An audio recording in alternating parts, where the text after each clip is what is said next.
সকাল সকাল আমাদের দেশের বিখ্যাত চিতল পিঠা, যেটা হচ্ছে নাস্তা হিসেবে খাওয়া হয়।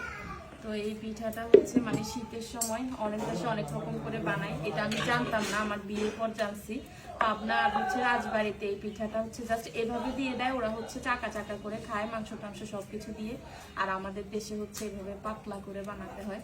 তো এটাই হচ্ছে পার্থক্য। আর ওইটা মানে যেটা চাকা চাকা করে বানানো হয় সেটা হচ্ছে আমাদের দেশে হচ্ছে রস দিয়ে ভিজানো হয়, তারপরে হচ্ছে দুধ দিয়ে ভিজানো হয়, দুধ নারকেল দিয়ে মিঠাই দিয়ে এগুলো দিয়ে ভিজানো হয়। আর ওইটাকে আমাদের দেশে বলে ভিজানো পিঠা।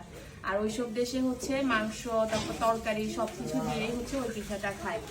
তো এটাই হচ্ছে আমাদের দেশ আর হচ্ছে মানে নোয়াখালী হাতিয়ার একটা মানে এই পিঠার মধ্যে পার্থক্য। তো এই পিঠাটা দেখেন কত সুন্দর করে হয়ে গেছে। এটা এখন আমরা তরকারি, ঝোল, নারকেল, মিঠাই, মাংস সবকিছু দিয়ে খেতে পারবো, অনেক মজা হয়।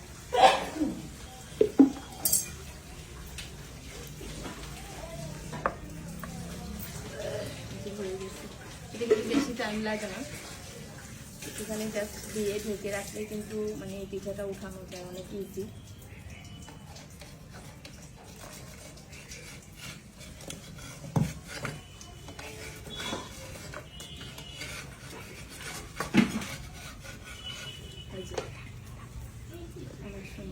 নরম তুলতুলা একদম।